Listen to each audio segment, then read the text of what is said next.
Okay, and then I have my We are live. I'm sorry, a little inspiration this evening, because Hameed, how are you? Good. How you doing, Venita? So let me just say we are live. I don't see any viewers, I'll tell but you I if you're don't, okay. I don't know of anyone else that we would be waiting on. It looks like all of our regulars are here. So I don't know, Labeeb. Maybe we should just go ahead and get started. I mean, lots of people always RSVP that they're planning to come. Okay. But I have learned that means diddly squat. so, so, why don't we go ahead and get started since we always have so much to say, all of us. Okay. Well, thank you, Michelle. This week I'm presenting. So here we go. This is from my one and only cheerleader. No. We're all cheering for you. I know this playing. This is from Alice Walker's book, We Are the Ones We Have Been Waiting For. Inner Light and in a Time of Darkness. And this is from chapter 7. You know what though, Labeeb, excuse me. Before we start reading that, can I just go through some little agenda items, please? Sure. Okay. Let's see. Well, did you introduce yourself? Can we have everybody introduce themselves and welcome our viewers? We do now have one viewer. And I'll start with myself. I'm Michelle Odom, one of the co-hosts of the book group, and I'm in New York. Welcome, Georgette. I'm Georgette Moses, and I'm participating from Columbia, South Carolina, and I'm happy to be among my book group friends here tonight. Okay, welcome. Joelle. Joel from Charleston, South Carolina. Just glad to be here. Labeeb. I thought I might go last. I'll put you on. I'll put you on last. Okay. No, because I have something else I want to say after we do this. So Okay. Go ahead and introduce yourself. All right, Labeeb Hameed, coming to you live from Long Island, New York. Happy to be here. Happy to see everybody that is here today. And you're moderating today. Yes, I'm moderating today. Forgive me. And Randie? Hi, my name is Randie. I am watching from Atlanta. And I'm excited Labeeb is moderating because I don't think I've ever been in a meeting where he was. I don't know if he has yet. So this is new. Yeah, it is new. And Venita. Hi, my name is Venita Walker. I'm joining you all from Connecticut.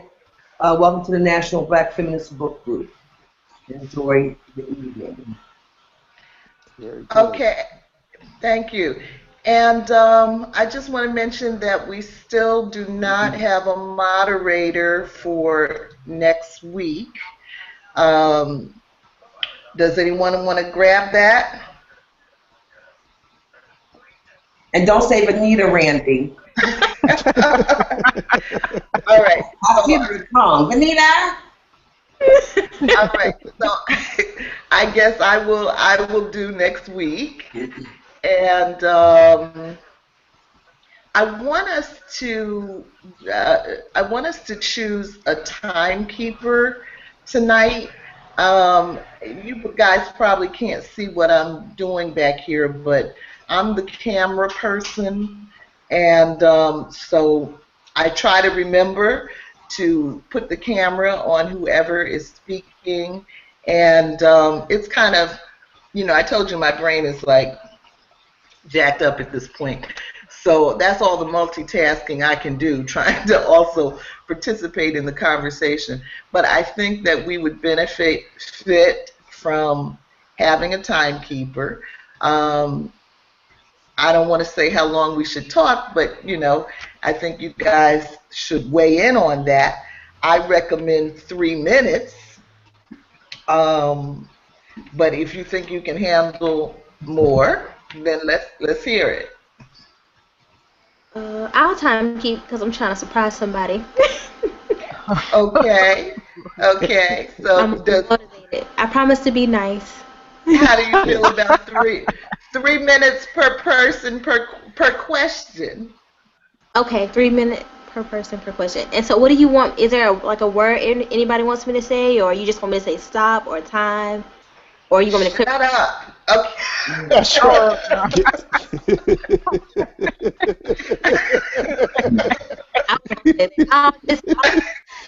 You think of a word, Randy.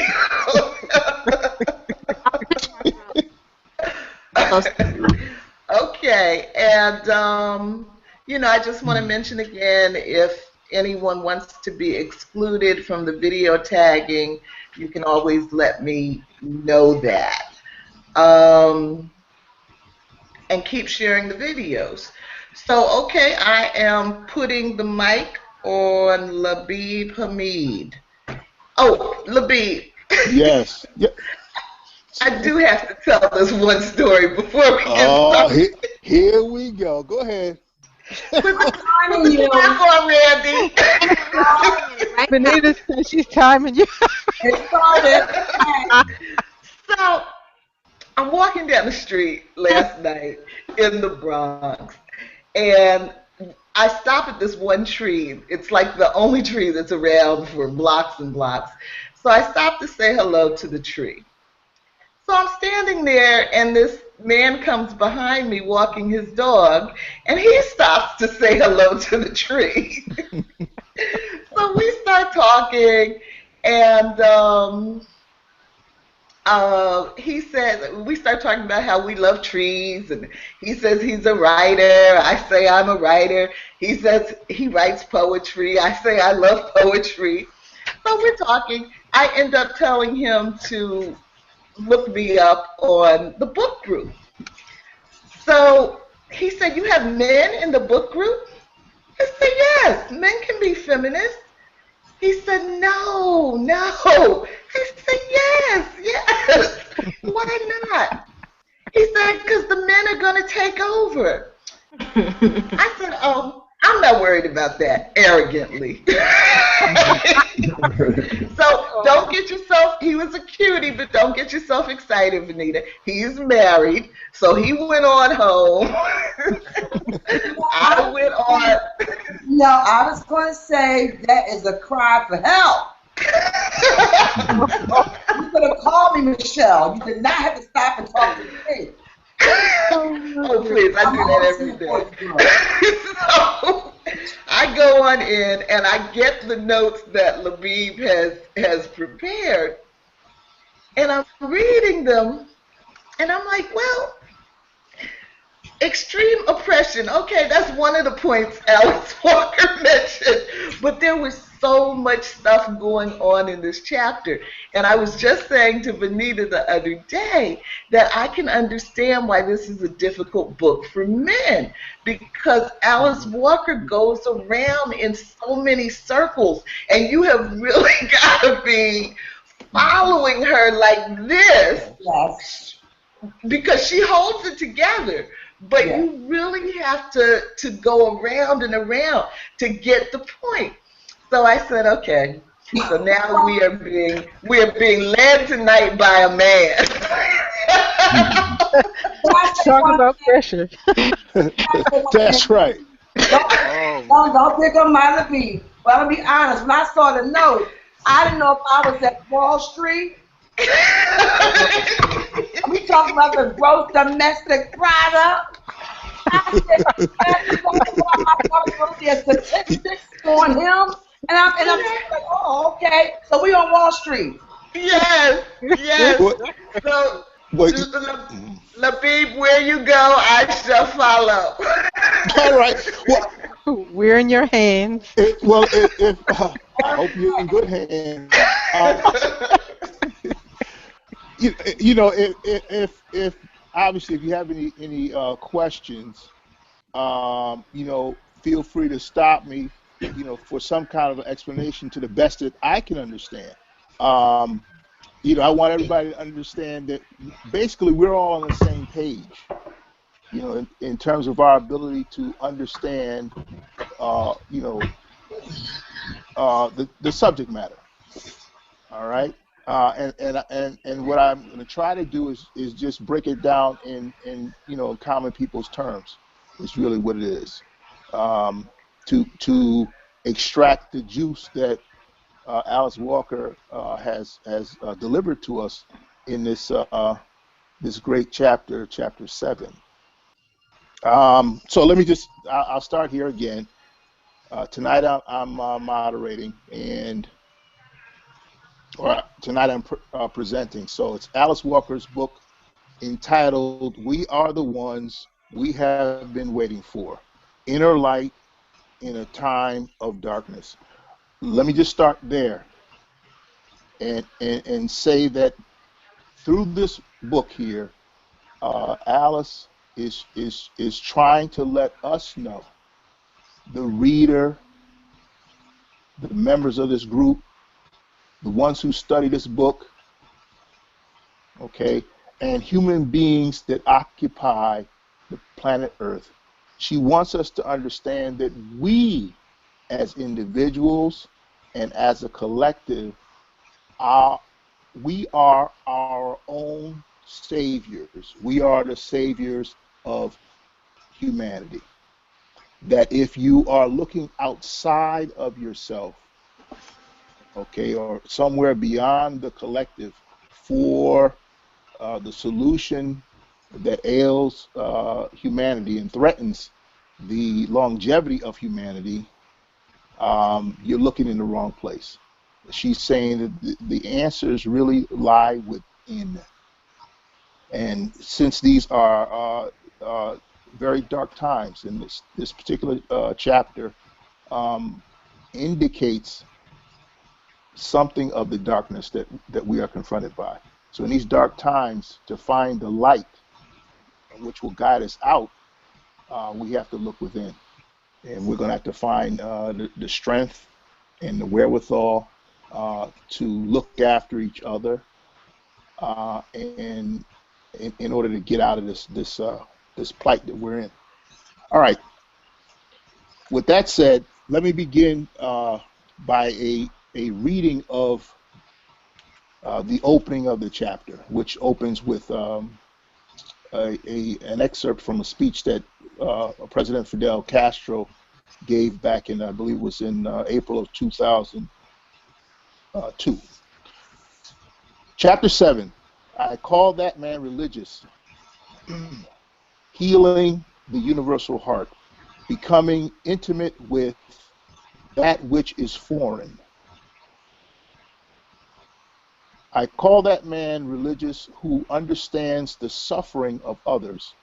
And that's a quote from Gandhi. This talk was written for a convocation at the College of Integral Studies in San Francisco on April 11, 2002. I had been thinking of the split between the dark and the light mother, and how the son of the dark mother rarely has had a voice that is listened to in the governing of the world. It is because he speaks for the majority of mothers and children on the planet who are dark. I begin my talk tonight with the words of someone whose voice is almost completely silenced and ignored by the government and media in my country, Fidel Castro Ruz, President of the Republic of Cuba. They are excerpted from a speech he gave at the International Conference on Financing and Development in Monterrey, Mexico, on March 21st, 2002. Fidel addresses the audience as follows. Excellencies, not everyone here will share my thoughts. Still, I will respectfully say what I think. The existing world economic order constitutes a system of plundering and exploitation like no other in history. Thus, the peoples believe less and less in and the prestige of the international financial institutions rates less than zero. The world economy is today a huge casino. Recent analysis indicate that for every dollar that goes into trade, over 100 end up in speculative operations completely disconnected from the real economy. As a result of this economic order, over 75% of the world population lives in underdevelopment and extreme poverty, has already reached 1.2 billion people in the third world. So far from narrowing, the gap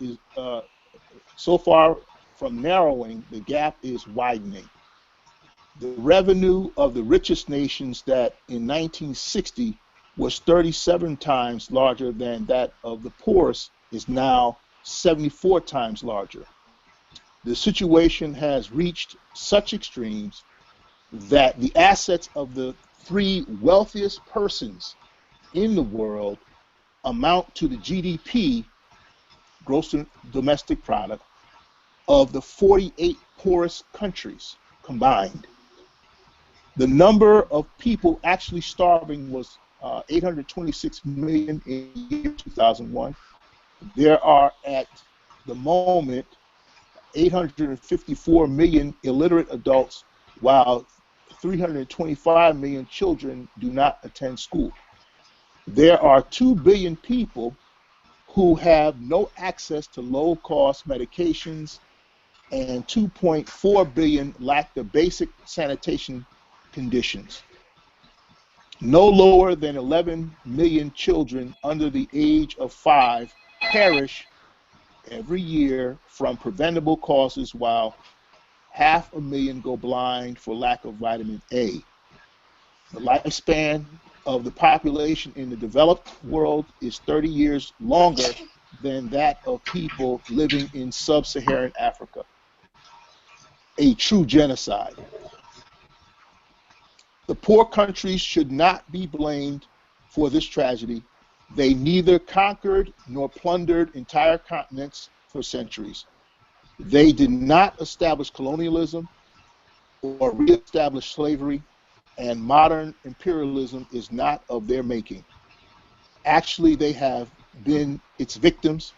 Therefore, the main responsibility for financing their development lies with those states that, for obvious historical reasons, enjoy today the benefits of those atrocities.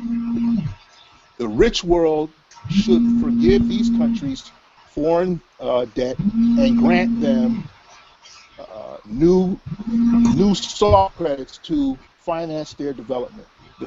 The traditional offers of assistance, always scant and often ridiculous, are either inadequate or unfulfilled.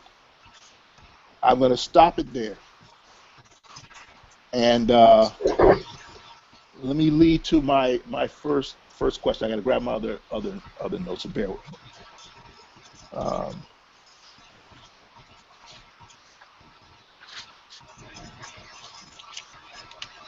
Okay.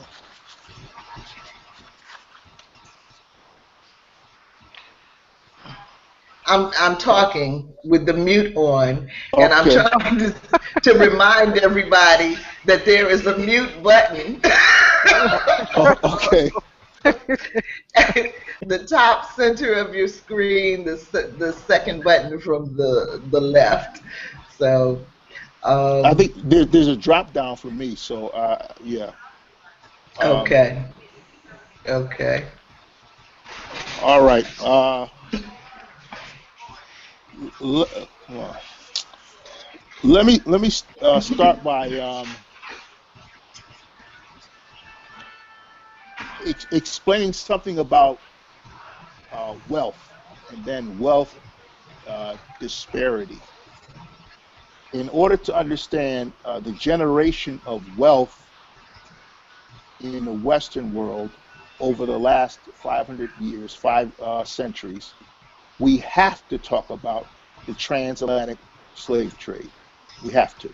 We have to talk about the colonization of the Western Hemisphere, um, South America, the Caribbean, Latin America, and the American colonies. Um, we're talking about an industry of virtually free labor producing any number of um, commodities. Um, According to W.E.B. Du Bois, the amount of wealth that was generated just in like the last 250 years of the slave trade amounts to trillions.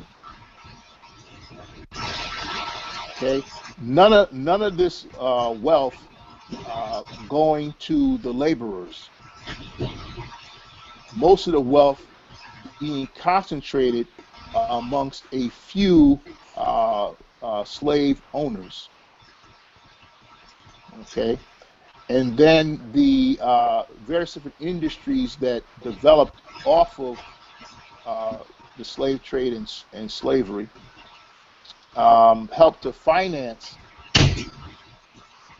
the railroads, um, what Standard Oil helped to finance banking. We think of J.P. Morgan was prominent in banking at the turn of the 20th century. John D. Rockefeller was prominent in the oil industry at the turn of the century, 20th century. Um, Andrew Carnegie with steel at the turn of the century. The Vanderbilts in the railroads and so on and so forth. These captains of industry helped to transfer the initial wealth that was generated from slavery into the industrial age.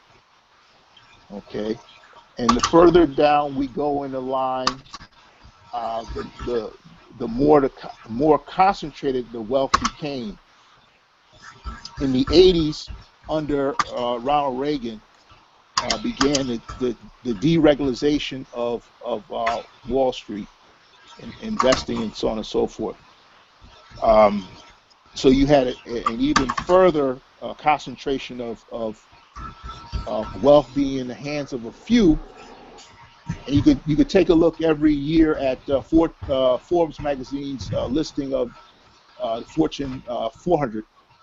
These are the 400 richest people in the world, and in particular in the United States. And what you will find is like 99% of the members of the Fortune 400 are white, and then some are white families, and there are very few. I think Oprah's one of them. You find very, very few black people that are listed on that list. But simply put, over the last few centuries, in a generation of real wealth, which is on real commodities like property, oil, precious metals, and things of that nature. The concentration of the wealth has been in the hands of, and is still in the hands of, whites who traditionally have not been the laborers, who have not been the producers of the products, but have been the beneficiaries of. And the majority of the people who were the laborers then and still now are non-white people. So let me, forgive me here, let me just, I'm checking over my,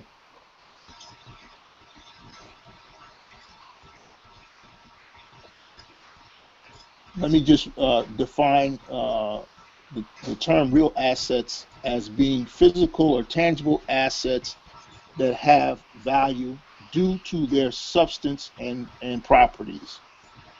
Real assets include, as I mentioned, precious metals, real estate, agricultural land, and oil. We now get into another aspect of generating wealth, and this adds to the problem of keeping wealth in the hands of a few and away from the masses, and that is speculative operations. Definition: the purchase or sale of securities or commodities in expectation of profiting from fluctuations in their prices. And I say to you, to try to understand that fact, think of the rising and falling of the gas prices at the gas pump.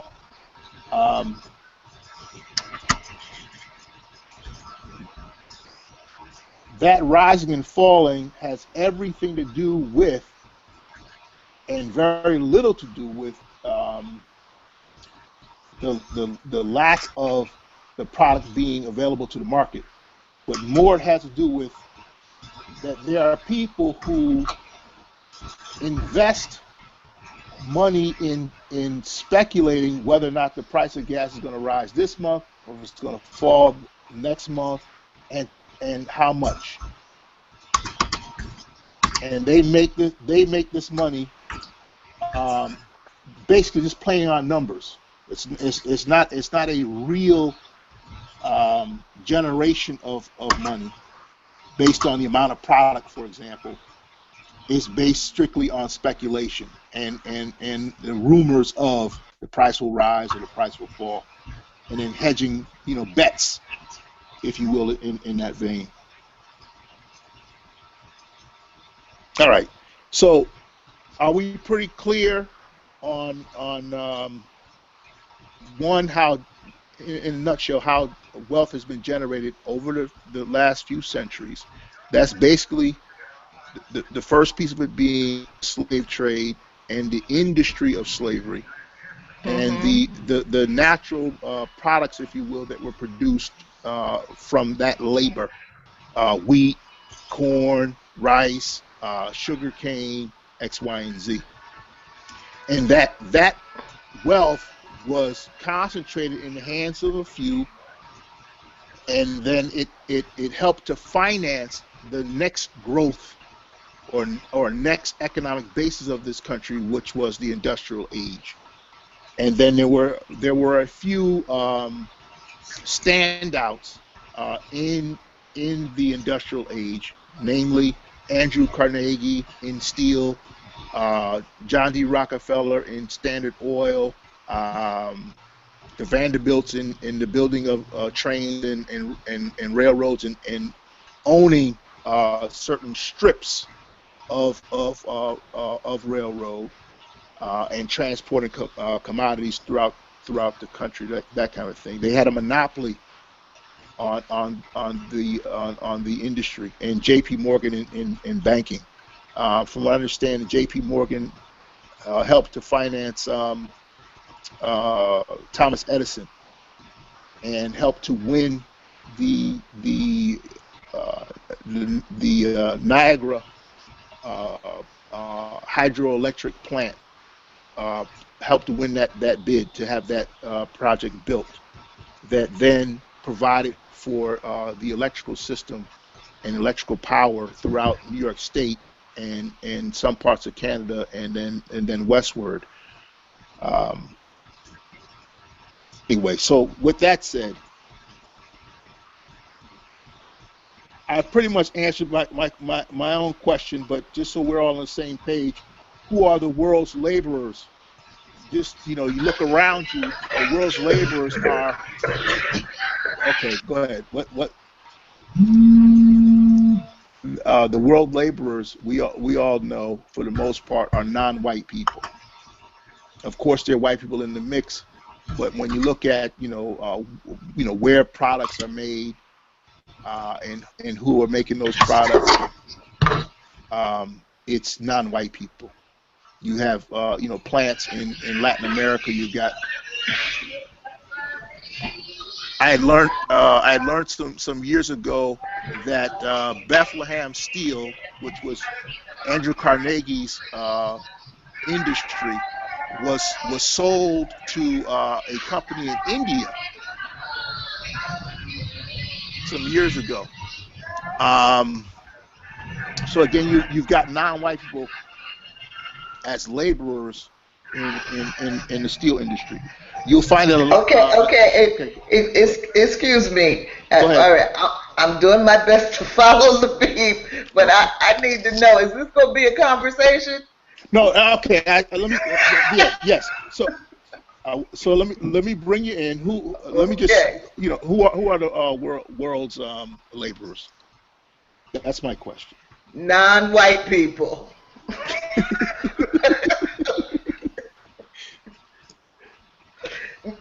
Next question. Okay, next question. Well, who are the world's investors?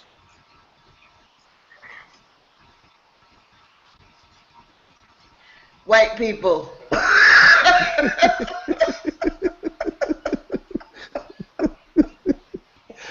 Okay. So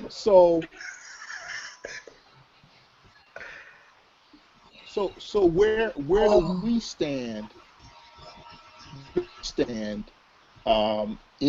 the world's economy? Are we beneficiaries of the world economy, or are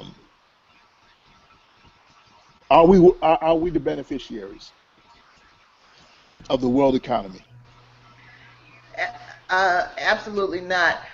We have a new person that has joined the group. Someone Visca Barca Catalonia. But Visca, we're not seeing your face. So you may need to turn on your camera, which you might be able to do if you take your mouse to the top center of your screen. There's a middle icon that looks like a camera. That may do it. Anyway, okay, Labeeb. So you said, are we benefiting from our labor? You can, yeah, basically, yes. No. How did you say it? Turn. I'm adjusting my cameraman, so bear with me. Okay. I think he said, "Who are the investors?" What was the last question? Who are the investors? And you emphatically answered. Oh. White people. White people. Yeah, but then you had another question.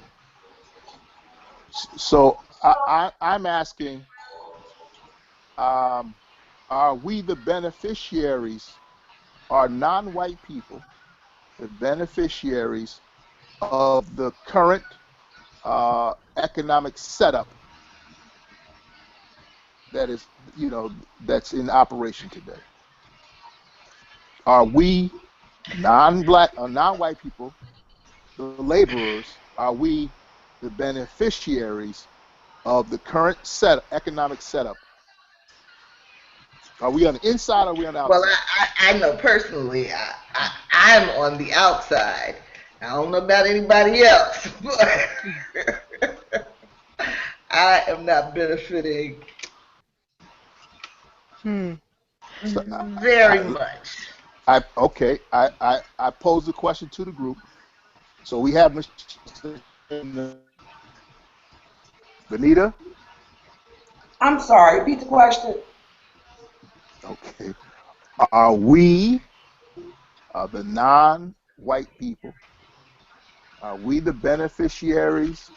Do we benefit from the way in which the economic structure is? Are we on the inside or outside of it? Uh, you talking about as a whole, as an individual.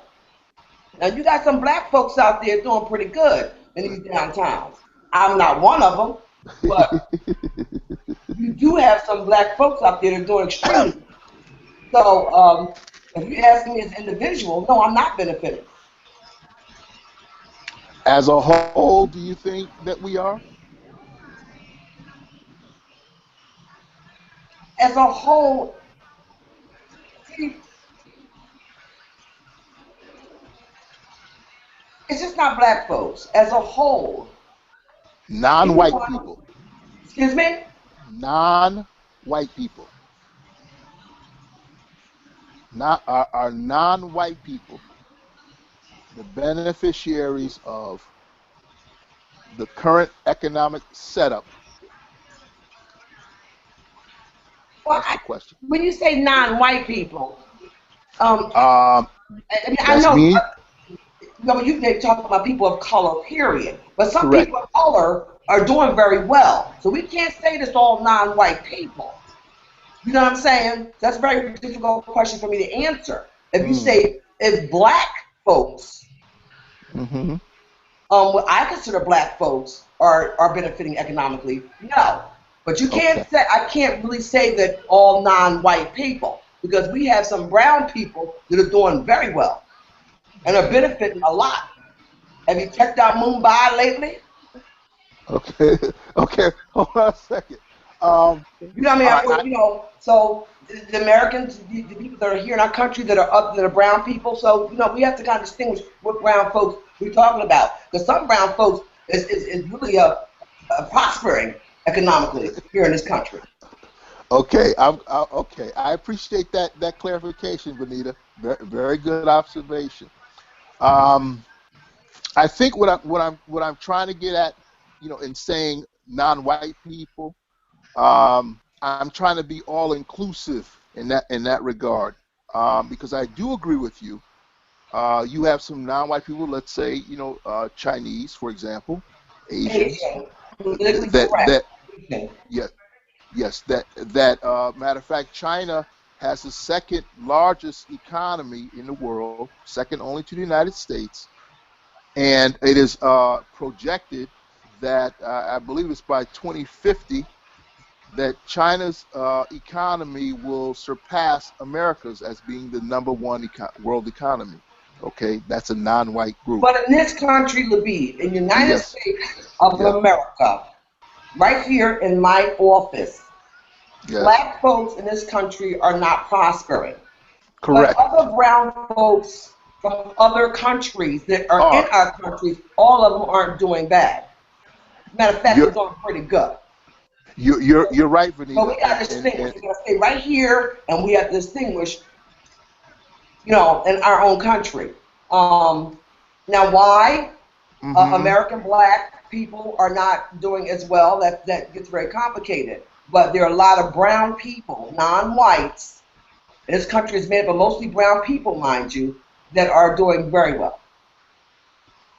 And you're right, and I would venture to say that they have the somewhat of an option of operating from a somewhat different economic base that's kind of outside of um, the white economic base, as to why someone from China who's non-white, or why someone from India who's non-white, can come here, or for that matter, go anywhere in the world and do well. So I don't want to draw that kind of distinction in terms of non-white. It gets very complicated if you want to get into economics, which I don't mind doing it. This is not the forum for it, but we can get into economics. And there's reason why Black Americans, other than just being disenfranchised, aren't doing well. But that's another story. We have to get back to Alice. Well, I think that's what the point that Alice is trying to make in this chapter here is that we need to take a look at the basis for wealth generation and into whose hands has that wealth been concentrated. And when you look at it, in that broad sense, it's a black and white thing. The captains. Yeah, go ahead. I don't know. I guess I just would maybe say it a little bit differently in terms of the point that she's trying to make, because I think we know how wealth has been generated.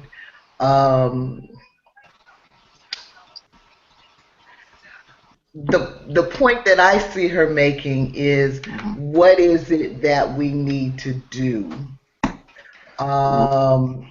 to restructure the existing relationships that cause this extreme poverty for much of the world. And okay, and I got that point, and I'm getting that from you and Venita. Okay, I'm trying to be a little bit deliberate in getting there, without us losing the finish line, or the end product in this case here. The solution does lie within us. However, I think I'm just trying to point out or get there what magnitude or what is the dimensions of what we're up against. Okay, we are up against a global economic powerhouse, and it is not enough. And this is where I think Alice is leading us. It's not enough to participate or even be able to participate in the labor part of this economic system. In other words, it's not enough to be employed, but understand that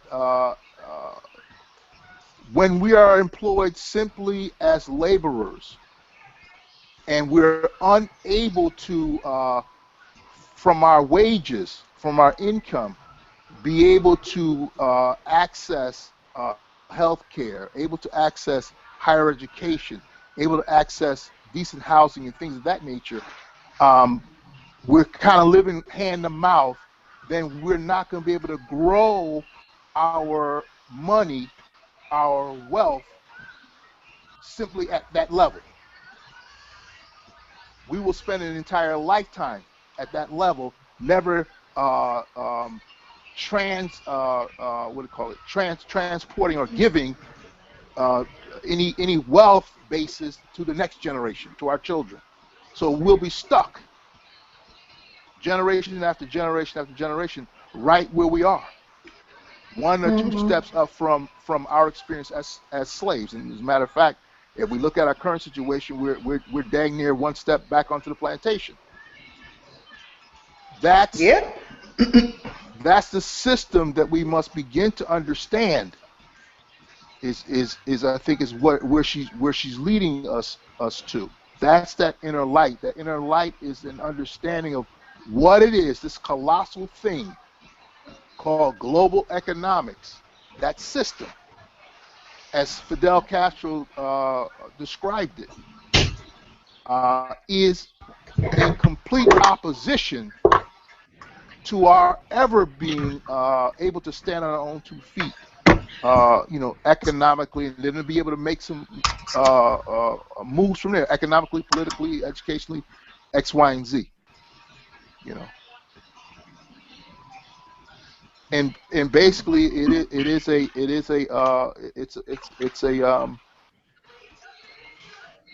when Fidel Castro points out that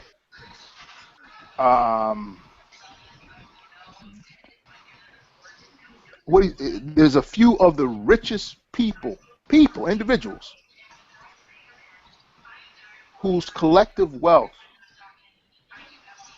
is greater than the collective wealth of, 48 of the poorest countries, what they produce.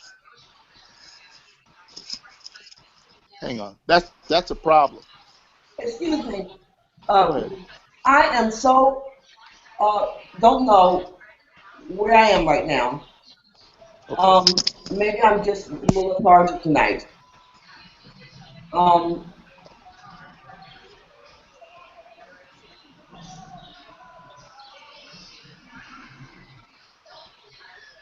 Go ahead, Venita. I didn't quite catch. You said you are so.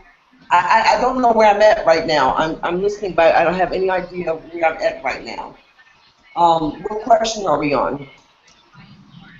Well, the basic question is where do you see us as Black people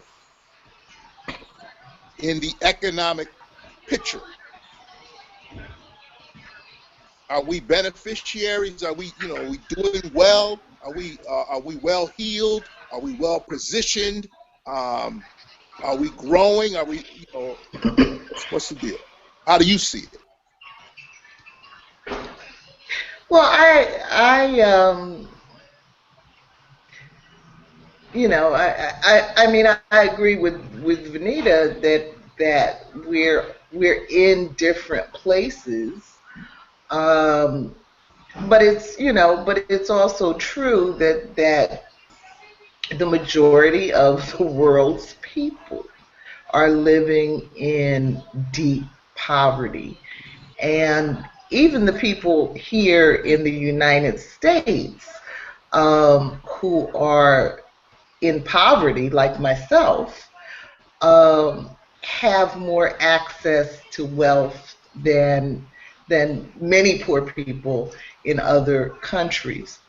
So I think that the reason I said not much when you ask are we beneficiaries is because of that, because even poor people in the United States, for example, I live in New York City, and I say all the time, well, if a girl has to be homeless, New York City has probably got to be the best place on earth for that to happen. It has an extensive shelter system where you can have a roof over your head and food in your stomach.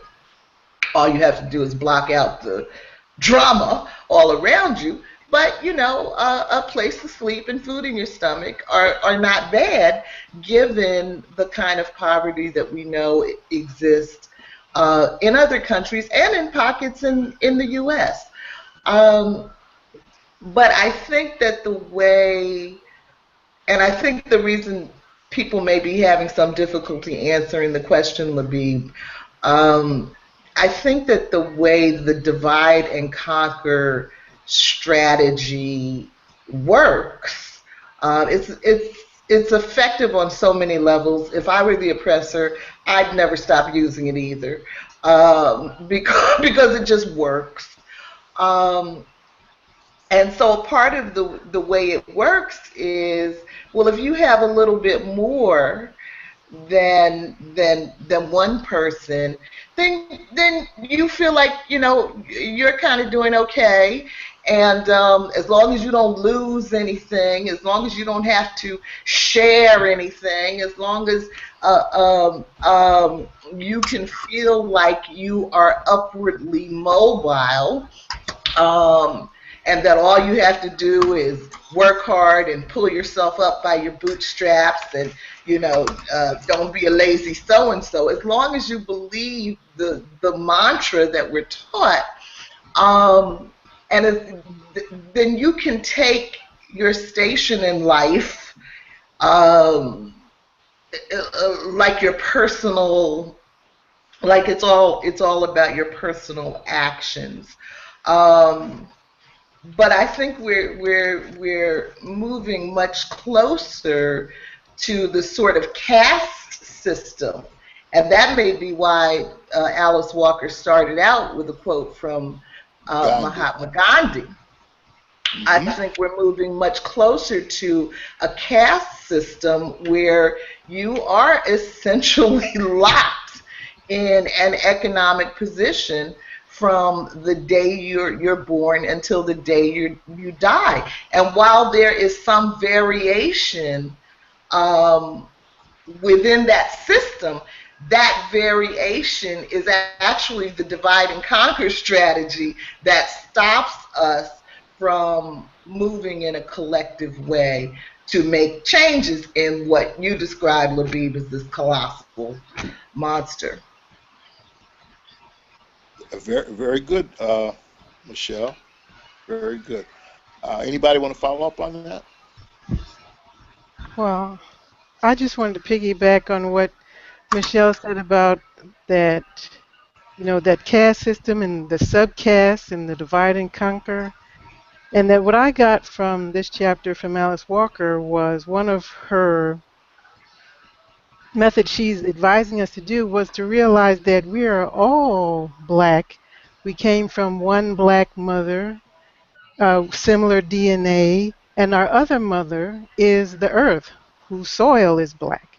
So even though you have particular groups of people, and these are, like you said, Labeeb, families who generationally pass down and keep that wealth within that family in order to control resources, be they physical or human, that's how they could keep control of the world, how the world works, because that's what the level they're thinking on. And they keep us too busy worrying about survival to even attempt to come together to disrupt the hold they have on everything, from our water to our air to where we'll be able to live, in our educational system. So we've got to think outside of that box they put us in. And in this chapter, Alice gives us several ways we can. Now, whether you want to accept them, you want to go metaphysical on it, but we've got to do something, because physically, we have no weapons. We have no defense because they've taken it all from us. So that's just what I wanted to add on to that. Thank you. Excellent. Excellent. Excellent, Georgette. Excellent. Randie, let's hear from the youngster in the group. Well, I was just gonna piggyback on what Georgette said when Alice Walker brought up women, black women especially, and she stated that when you make black women at the top, when you address the problems that we're facing, then the whole world will change. And I think honestly that's the answers to a lot the financial problems, the reparations, societal, spiritual, emotional problems are deal with the root of the abuse that black women endure, which is why I thought it was great that she pinpointed that we all come from an African woman, and the earth is a she. And so just really focusing on how gender and gender violence plays a role in this economic disparity as well. Because we all know that rape in a lot of countries, including this one, is a weapon, and it's used usually during war. It's used as an act of power, and it's dangerous, and they know this. And rape peaks during war, and I think that's interesting. So. Very good, Randie. Do you think that keeping it confined to the U.S. Do you think that black folks are under assault, in particular black women are under assault these days? I definitely do. I just shared an article on my Facebook page about the cop that that's in jail right now or about to be indicted for raping and molesting, sexually abusing 8 women, and you taking advantage of his power. And the difference between the riots and the protesting that's happening for Mike Brown that I've also engaged in, Martin and the other many black boys that have been stolen from us and gunned down, in comparison to black women who are beat and raped every day by white men and black men, and how there's not really much of an outcry, and how the abuse that we've endured has been normalized. People just think it's normal, so nobody really sees it as a reason to protest or to include us in the initiative that Obama has for black men and boys, my brother's keeper. And it's very sad and it's very disheartening to have to wake up and choose if I'm going to think about being a black person today or a black woman, and literally feeling like I have to decide because I couldn't take thinking about both, considering that one part of me is going to always be dehumanized even more than being a black person, it seems, because for a lot of people black equals male and I get left out a lot. So I definitely do. Very good, Randy. Very good. Thank you for that insight. Our brother here. Yes, how y'all doing? Hi. All right. You Yeah, care? Okay. You care to yeah, add to the mix here? yes. It just amazes me the tension. Speaking on the same line, since we're talking about wealth and misuse of wealth, and we're talking about, the sexual assaults and all that. If you look at the news cycle, everyone knows what's going on with the NFL, and the things that they're doing that they're saying, that happened between, the NFL players. The thing that really came to my mind is they saturated the news cycles with all this information, but we're still getting ready to go to war, and yet be involved in another war in the Middle East for yet more and more years, and still bomb in a situation that we can't win, and that's what's going on with the domestic violence in the NFL is just a distraction about more and more war, in which I'm not saying that these issues with women are not important. I'm not talking about, I'm not saying that the child abuse is not important, but it's just a total red herring to the bigger problem that we concentrate in this country when it comes to getting rid of and spending America's wealth once again in a war that we can't win. Okay.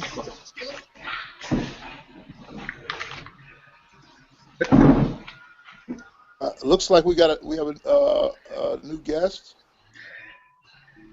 Is that true? We got a new guest. I see someone's No, I face had turned popped off up. my camera for a minute, Okay. I think, but I'm back. All right. You're back on the block. I'm back on the block. Okay. The point that Joel's making was about distractions. Keeping the general public distracted from what is really going on with the government and the resources, the economic resources of the country, and that is directing them towards war and further exploitation of a people. Um, and Randy was talking about the abuse, the continued abuse of black women and in black people in general, and how all this is really tied in to my initial question was, do we feel that black folks are besieged or under siege, under attack? And the answer resoundingly is yes. But you know what? If I could, I believe that I believe like I believe that we are moving, like you said before, that we are moving more towards the caste system, because I truly believe, when America has a cold, black folk has pneumonia, but I think everybody is under siege, and they just don't realize it. You understand what I'm saying? It's just not hurting black folk. Plenty of white folks are feeling the same thing, if not worse. But the face of poverty is black. But there's millions and millions of white folk. It's 85% of people that are on welfare are white. They spend 85% of welfare, period, across the country. But the face you see about these things are black, and that's how they can keep taking these programs away. They'll say, well, it's only black folk getting it, so let's take it away and then it's infecting. So I believe that's, like Michelle said, is more of a caste system, but they just don't. The majority just don't realize it. That's excellent. And the divide and conquer again. Poor white people vote against their own economic interests as long as they can have the feeling of being privileged by their white skin. So this ability, this need that people have to feel just a little better, just a shade, just a hair. If I could just feel better than somebody. Yeah. You take that human need or dysfunction and exploit it to the hilt. Yes. So it works. It works. And it's the same playbook. Same playbook. Same playbook. They use it over and over again, Yes, it works. It works. And as Alice Walker said, she believes that we're going to look up in a hot minute and find a system of global enslavement. Oh yeah, it's already there. And yes, we're there. She may not personally be there, but some of us are. Again, where you fit in the whole picture. The whole picture, changes your perspective on what is actually happening. Right. So for some people, they can clearly say, we are there right now. Yeah. But everybody is not feeling like they're there right now. Let me step in here and say this, Michelle. Relating to feeling versus reality, and allowing our feeling to deceive us about the reality. Okay, I'm sure you've heard of the saying "walking pneumonia," right? Walking pneumonia, meaning you going about your business, but you have the condition of pneumonia, which is deadly, and people have died from walking pneumonia. In that they didn't know they had such a pneumonia is like a respiratory kind of a ailment. There are a lot of people, in other words, walking around, as you mentioned, with this feeling that as long as they can say they're doing better than the person next to them, that everything is okay. But the reality is, and again, this is what I think Alice Walker was trying to point out to us, you got to look at the bigger picture. You got to look at the system that's in place that's grinding people's lives and people's future into the dust. And the longer this system exists, the more potent and the more colossal it becomes, the more the less likely people will be able to destroy it, and it needs to be destroyed. Yeah, That's well, the it's ethical like line. you know, it's like you know, Nazi Germany, and people just start disappearing. And you know, long as long as everything's okay in your house, you know, you're not really worried about it. And then Yeah. lo and behold, it turns up one day you at the gas chamber too, and you Correct. don't know what happened. But you know, we're so averse to looking with our eyes open at the things that are plainly before us. And you know, I know it's hard. I know it's hard. But you know, but that's what's going on. People are totally tuned out. Some of it's not their fault. You know, The distraction. the distractions and the strategies, the tools, the Right. mechanisms that have been used to cause us to tune out Well, have all been very effective. Go ahead, Joe. it's just like, and you know, and please don't misconstrue what I had said earlier about the problems that the NFL. But if you notice that the television has saturated in the last 2 weeks 3 cases, you know, making it's a national issue, and the bestiality of the African American male on a problem that's systemic through the country and it has always been that way. However, I'll tell you that they've been meeting in Paris and Turkey, 30-something countries, talking about going to war in Iraq and Syria. And that's the bigger problem. But they have been using the NFL as a distraction when we're getting ready to, and this is why our president, in my opinion, has been so reluctant to even go back over there. You can see that they're pulling him by the teeth to even do what he's doing because he don't want to go back in it because they want to go and spend another $1 trillion to the arms dealers to do what they're doing in Iraq and Syria and Afghanistan because corporations, she made a very good point on page 116, corporations like vampires seem to live forever. And you know, the corporations, in my humble opinion, they don't want countries with borders. They want to be like doctors without borders. They don't want a country. They don't want to have to deal with the bureaucracy. They just want a group of people that they can go and pump out all these, you know, all the assets of different countries. You know, we can look at the, with what's going on with Ebola and how much wealth that those countries have and things like this here, and you know, and you can just follow the money on what's going on around the world.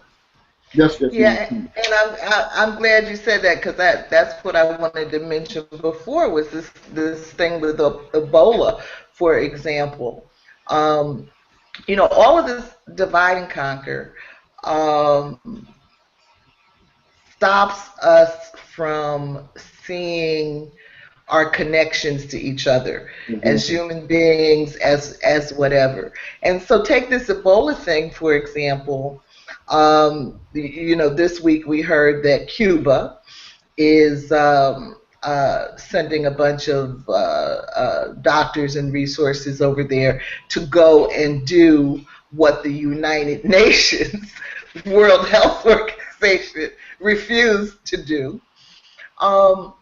But I was reading this other article where the public health official was trying to explain to human beings that, you know, all right, I'm going to say it my way, not his way. And he was just saying, stop being stupid. You know, this is a world public health issue. Everybody needs to be on board dealing with this. This is not about an African problem. What's wrong with you people? So, you know, it boggles the mind. It really.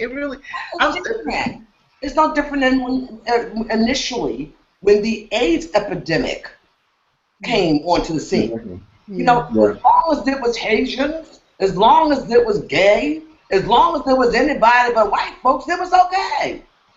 Okay, what they forget is that humans come in contact. We are global. People travel around the continent and around the world every day. Girl, people are crazy as hell.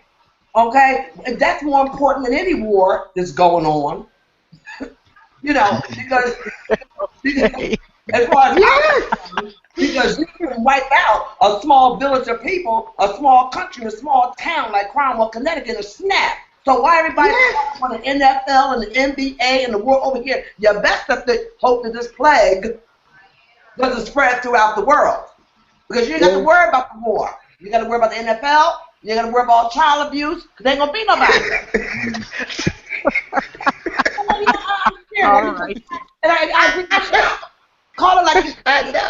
You know, this is why we are where we are today. The same idiot shit keeps us right here. Now I'm not gonna be doing any more video editing, Venita. No, but you know, I mean, we can all be flowery and we can be diplomatic, but apparently and obviously we tried that for a long time, and folks don't get it. You know, I've done the diplomacy thing, picking and choosing every word, make sure I'm politically correct. How many ways can you say idiot? You know, I mean, really. And I just don't understand anyone, or what anyone is thinking right about now. That's my main concern. What happened to Rice? That situation? That happens every day. Okay, I'm not even going to get on that subject, okay? Because I ain't going to get on that subject.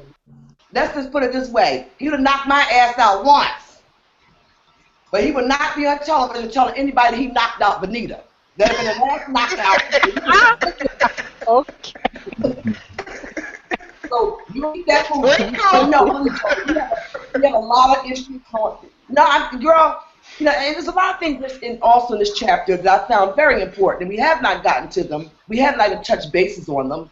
Sarah Baartman was one that I cried last night. I didn't sleep last night. That it disturbed me more than the world economy. This shit's been going on forever. This was so. I didn't even sleep last night. I literally could not sleep. Mm-hmm. You know, I just share it with us, Venita. Well, Sarah Baartman, back in the 1800s, was of course sold to some freak. I think in Britain originally. Then she was sold to a freak in France, and I really can't get into it right now because I'll be honest with you, I probably will just break out in tears. I really will, because I mean, I actually cried. And she was treated worse than an animal. I really can't talk about it because I'm telling you, I'm still trying to get over it. Not because these things are unusual. You know, we're going back to the NFL situation when a big man, 6'2", has no problem punching a woman in the face, knocking her out, and dragging her out of a elevator. Elevator. Okay. And they're married now. Well, you know, we ain't gonna go in there. I can't even get with that because once again, it couldn't have been me. All right, because we don't do that like that. But Sarah Baartman was a woman that was dehumanized. She was, oh my God, treated worse than the animal. And did anyone else read that chapter? Oh, yes. Yeah. Mm-hmm. Okay. There's also a movie, you know, I know it's on Netflix, but there's a movie about her life. Yes, there is. And, you know, she was taken from her hometown of Cape Town, originally to London. And she was a woman that had a very large backside.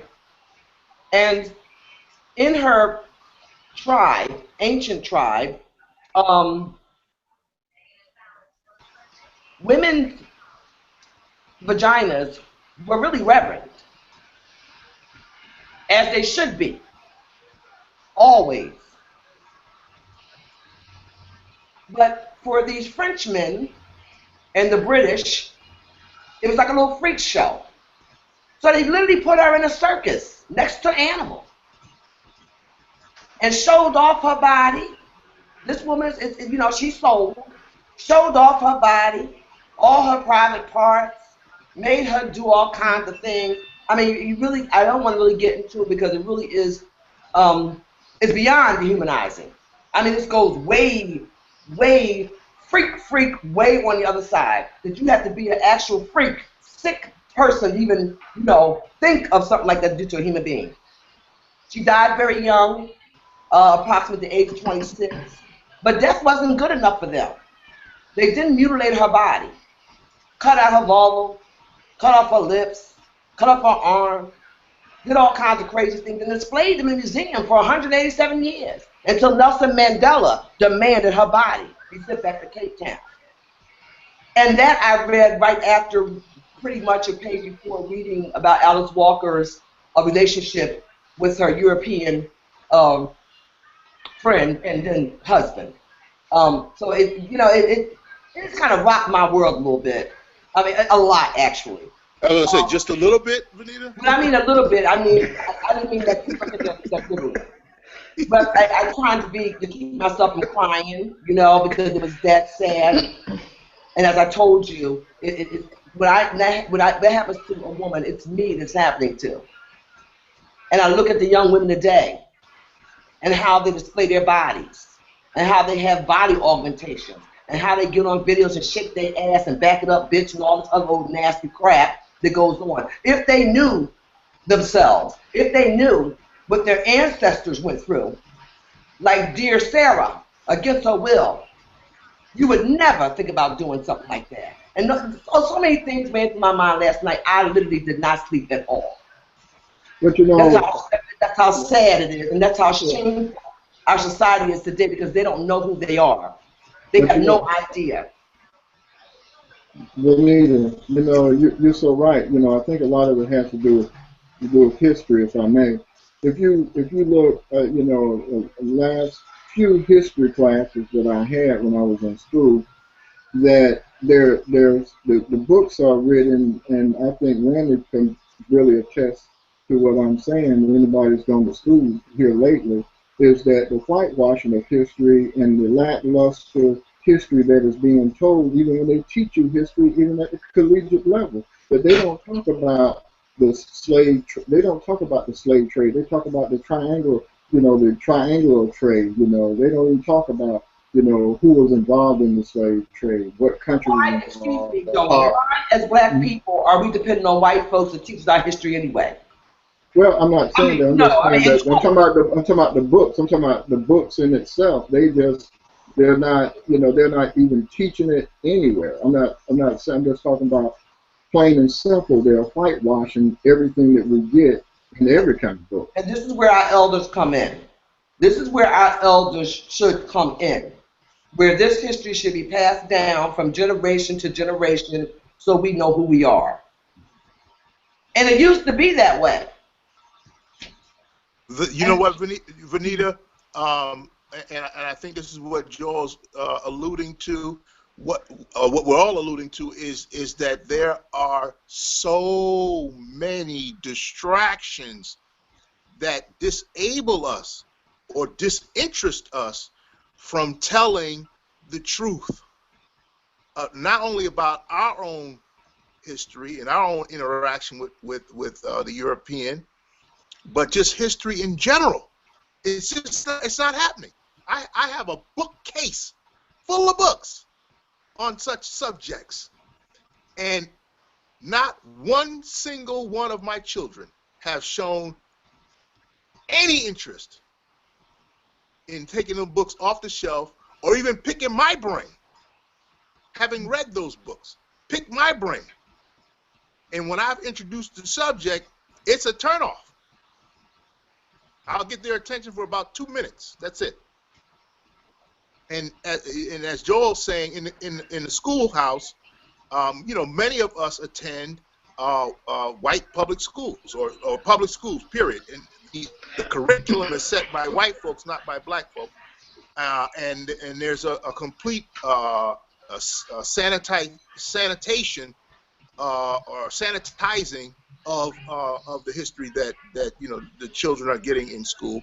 I can certainly attest to that. What I learned about history, I didn't learn it in the public school. I went to the library, and what little I got from the public school instruction, I took that and researched it out further at the library. And so one textbook in the classroom turned into 10 other books in the library. That was me. But that's why we're gonna leave this video record of our collected wisdom here, Labeeb, and and when our children are out there picking that cotton, they'll be thinking, I sure wish I had read those books. That's right. We laugh about that, but that is a sad reality. I mean, it really is. And again, not to. I think you all did an excellent job in what you all contributed to this conversation here, to kind of give clarity to my point and Alice Walker's point, is that we've got to look at this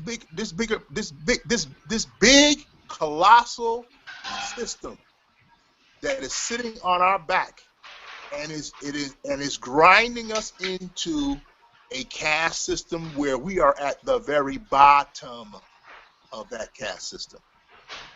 Okay, and what the heck can we begin to do to dismantle it, to dismantle this problem here? You know, we are fighting an uphill battle where the incline of the hill is 90 degrees, it's straight up.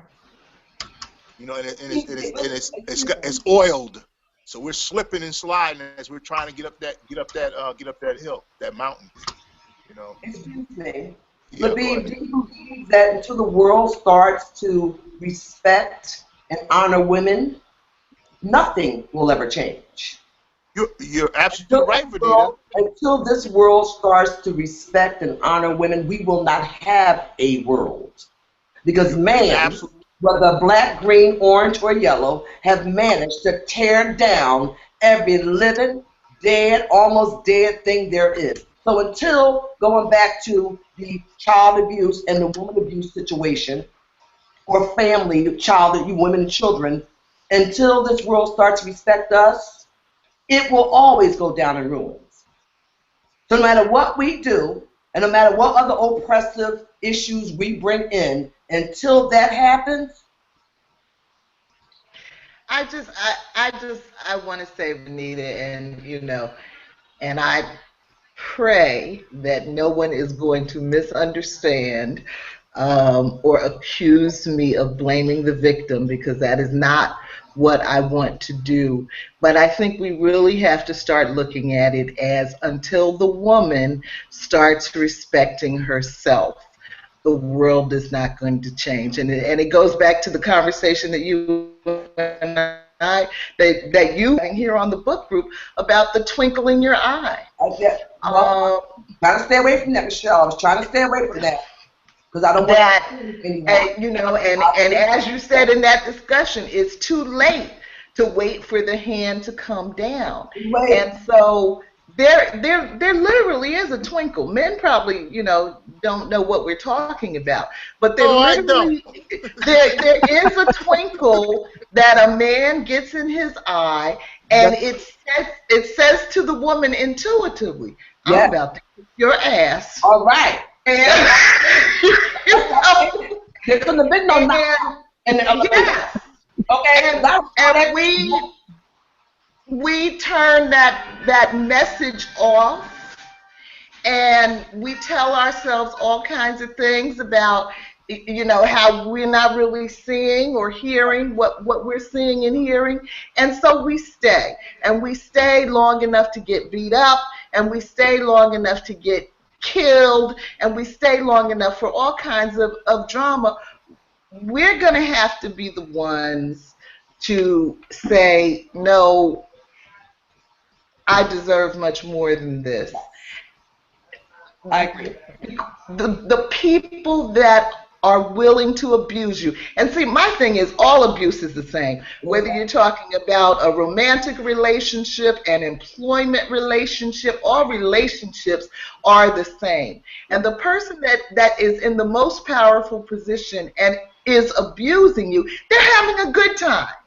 They are having a good time. They have no incentive whatsoever to stop the abuse. That's whether we're talking about economic abuse, emotional abuse, whatever. No incentive whatsoever. So the same thing with this extreme poverty. Until poor people start to say, all right, all poor people, the buck stops here. All this right. ain't happening anymore. You can't buy me for pennies. All right. Until we start to say that. The oppressor, or as Labeeb would say, the white man, has no reason whatsoever to stop. but it gets to the point too. And when you're talking about the condition of the African American female, when you look at women and women issues, you're talking about the ones that are doctors, the ones that are, when you talk about the doctors, you're talking about the nurses, but the greatest part of the caregiving system is the CNAs. But you got a system that makes trillions of dollars, or restaurants that makes billions of dollars, but yet the workers are making $8-9 an hour, and the doctors are making hundreds of thousands of dollars, and then the women that are taking the hands-on that's caring for you is making $8 or $9, until all women stick together on that, and the Caucasian, the white women, and say, hey, I'm gonna help all these sisters up. Then the plight of the country is not going to get better, because they went and they left a whole segment of the feminist movement behind, because they made it out. You know what I mean? We have to be willing to lose a job, and we have to be able to create a job. I posted two examples today. One is this guy who was nominated to head the Civil Rights Unit of the Justice Department, and the Republicans and the Democrats gave him a hell of a time getting through the nomination process, because at one point in his life he had been on a team that had supported Mumia Abu-Jamal. So he ultimately withdrew his nomination. Now he's off to be the partner of a law firm. It really was not a major financial sacrifice for him, but his comment was about, you have to be willing to stand for, he said, I think he said, your principles are more important than the office that you hold. We have lost touch, and I'm not really a religious person, Labeeb, but I am a preacher's daughter, and we have lost touch with what it means to have integrity, character. The other example was of a female dentist, a black woman, who the white folks called her in the office and gave her a good talking to. We see you've been on Facebook, supporting black people, talking about that Mike Brown situation. Now what's going on here? She said, excuse me, what she said, Venita? I've got to get my pocketbook. I'm out. I'm out. All right. Get my pocketbook. Get your pocketbook and go. It's all about abuse and how much abuse you're willing to tolerate. Yeah. That's right. We take far too much. And and once again, you have to be very careful, because you don't want to offend anyone. But I talked to Randie about that twinkle in your eye. Also, I say to women that are being abused, and in that case in particular, her stuff is out there for the world to see. So you have every opportunity to leave that fool. Why you're still sitting there, I don't know. She had a little girl. I got a problem with that. Even if you don't love yourself, and apparently you don't, Because anytime you let somebody knock you out, you ain't feeling good about yourself, which means that he has done or hit you before. When the man gets that brazen to knock you out cold, he has beat your behind many times before. So that was a new revelation. Okay? That is the icing on the damn cake. But even if you don't care about yourself, what about your child? I mean, she has a daughter. When he finishes whooping your behind, guess who comes next? Your child. Then I can turn around and kill you, commit felonies, get 20 years, join Oprah's book club. I mean, why go through all that? I mean, like I said, these women, you know, you got to take control of your own life. Even if you don't love yourself, think about your child. And if you survive it, what is that going to do to your child mentally? What? I mean, I just don't know. And you know, and if you survive one of these oppressive jobs, what is that going to do to you Oh, mentally? I lost offer. I had one of my administrators many years ago when my first child was very young, and he wasn't feeling well. And when I'm there, I give 150%. I'm there every day of the year, and he was sick, and I had to, you know, I wanted to go. And he looked at me and said, "Something crazy." I said, "Oh no." Single mother, had mortgage to pay. I said, "You talking to?" "Oh no, I got my purse." Don't forget the purse, Randy. I got my purse, and Venita was out. I left that fool standing right there. And guess what? And did not have a job and did not care. But because I was also took a stance, he called me on the telephone and wanted to talk about it. No, when you question me about my child and my child doesn't feel well, we don't have anything to talk about. But you should be questioning me. That, you know, things like that. You know what I mean? Just or abuse from employers. I mean, it's just, And see, and that was years ago, though, when you could walk off a job in a huff, which I've done many times, walk off a job in a huff on a Monday and have a new job at the temp agency on Tuesday and have a paycheck on Friday. But that is not happening in today's world, and it is this new reality that has people so afraid which is why when the dentist, you know, and these are, you know, economically well off people that I'm talking about, but even still, for the dentist to say, you know, I'm out, is a big deal because people are not doing that these days. They are afraid, you know, the employer to look you right in your face and tell you, I don't care what you do, you know, I got 1,000 people standing outside the door ready to take your job. And it's true. You know, it's true. Again, how much abuse are we going to tolerate? So it's after 8 o'clock. I know Randy said she had a meeting. What do you guys want to do? Well, we don't want to hold Randy up. so maybe you should just cut it short. Or, Okay. yeah. Okay. Randy, Could are you still with us? No, yeah, I'm still here. I'm sorry. My mom and my brother are home, so I didn't want y'all to hear them in the background. Oh no, it just looks like your picture is kind of frozen. Oh no, I took it off she makes me. My mom doesn't want me to. She doesn't want people to see her walking around the house. Whenever she walks around Oh, the house, I understand. I would be the same way. Okay, so Labeeb, do you have any final comments you want to make? Well, let me just say this, that, you know, each and every one of you, I want to thank you from the bottom of my heart for your honesty.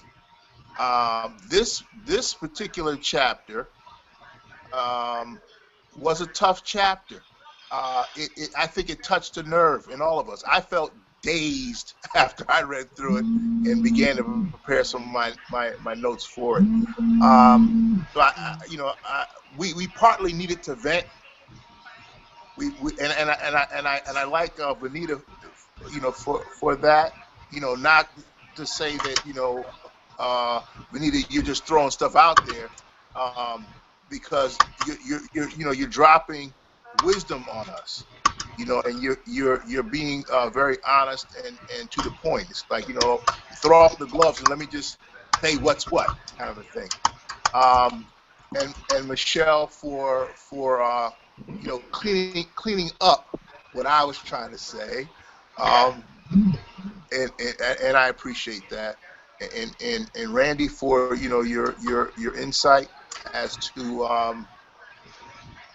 the reality that confronts the black woman every day. She's doubly attacked. One, for her gender, and two, for her race. And three for her class. And three for her class.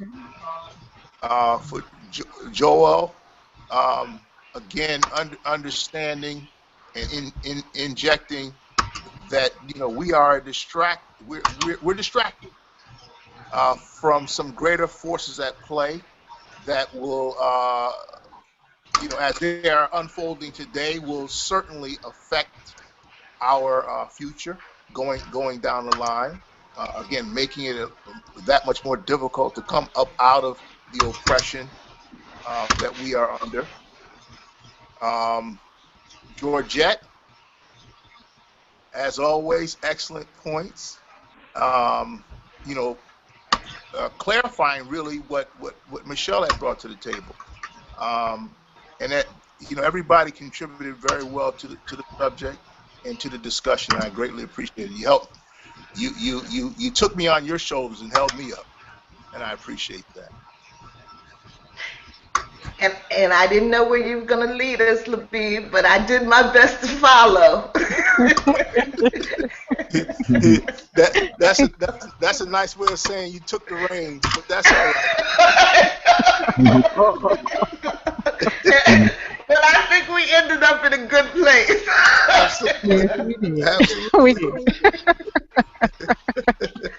Good night, everybody. Thank you. Good night. Good night. Good night. Have a good week. Now, you fall back, please. Good night, folks. I said, don't leave, please. Okay. Yeah. I'm going to stop the broadcast, though. Okay, perfect.